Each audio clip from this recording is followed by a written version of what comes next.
Chaque jour, Charles et Carole vous présentent la leçon de l'école du sabbat.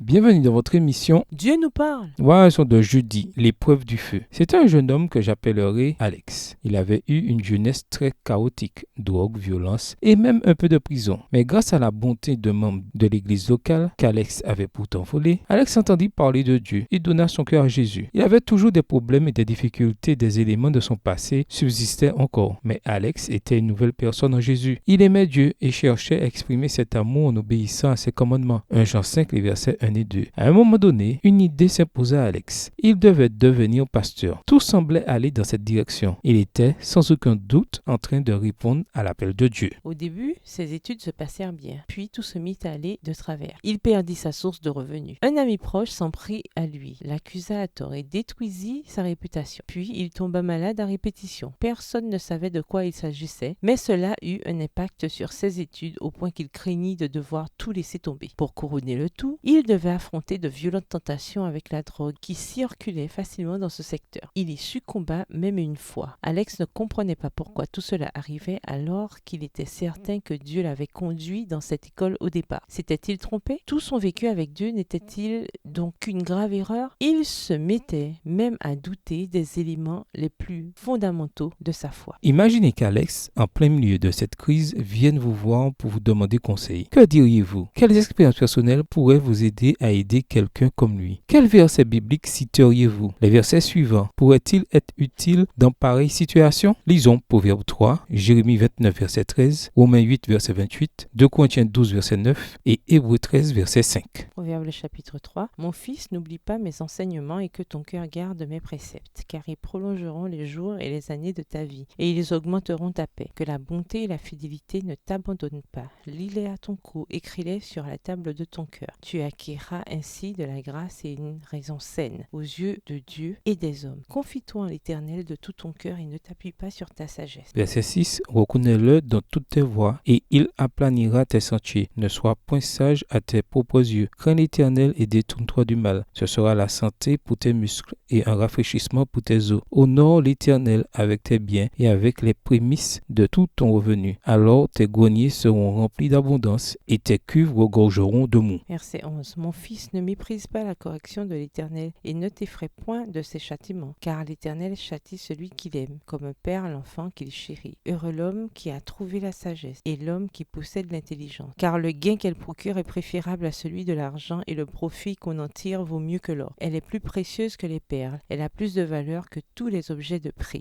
Verset 16. Dans sa droite est une longue vie, dans sa gauche la richesse et la gloire. Ses voies sont des voies agréables et tous ses sentiers sont paisibles. Elle est un arbre de vie pour ceux qui la saisissent et ceux qui la possèdent sont heureux. C'est par la sagesse que l'Éternel a fondé la terre, c'est par l'intelligence qu'il a affermi les cieux. C'est par sa science que les abîmes se sont ouverts et que les nuages distillent la rosée. Verset 21. Mon fils, que ces enseignements ne s'éloignent pas de tes yeux. Garde la sagesse et la réflexion. Elles seront la vie de ton âme et l'ornement de ton cou.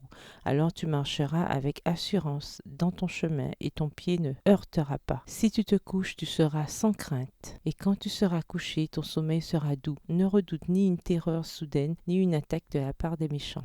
Verset 26, car l'Éternel sera ton assurance et il préservera ton pied de toute embûche. Ne refuse pas un bienfait à celui qui a droit quand tu as le pouvoir de l'accorder. Ne dis pas à ton prochain, va et reviens, demain je donnerai, quand tu as de quoi donner. Ne médite pas le mal contre ton prochain lorsqu'il demeure tranquillement près de toi. Ne conteste pas sans motif avec quelqu'un lorsqu'il ne t'a point fait de mal. Verset 31. Ne porte pas envie à l'homme violent et ne choisis aucune de ses voies, car l'Éternel a en horreur les hommes pervers, mais il est un ami pour les hommes droits. La malédiction de l'Éternel est dans la maison du méchant, mais il bénit la demeure des justes. Il se moque des moqueurs, mais il fait grâce aux humbles. Les sages hériteront la gloire, mais les insensés ont la honte en partage. Jérémie 29, verset 13. Vous me chercherez et vous me trouverez si vous me cherchez de tout votre cœur. Romains 8, le verset 28. Nous savons du reste que toute chose concourt au bien de ceux qui aiment Dieu, de ceux qui sont appelés selon son dessein. 2 Corinthiens Colossiens 12, verset 9. Et il m'a dit, ma grâce te suffit, car ma puissance s'accomplit dans la faiblesse. Je me glorifierai donc bien plus volontiers de mes faiblesses, afin que la puissance de Christ repose sur moi. Hébreux 13, verset 5. Ne vous livrez pas à l'amour de l'argent. Contentez-vous de ce que vous avez, car Dieu lui-même a dit, je ne te délaisserai point et je ne t'abandonnerai point. Presque tous ceux qui suivent le Seigneur ont connu des crises au cours desquelles ils ont été tentés de douter de la direction de Dieu. Le plus important dans de telles situations, c'est de s'accrocher aux promesses, de se souvenir de la direction de Dieu par le passé et de prier pour avoir la foi et la capacité à résister. Le Seigneur ne nous abandonnera jamais. La question qui se pose pour nous est la suivante. Comment ne pas succomber à la tentation de l'abandonner, lui? Au revoir. Et à demain si Dieu veut.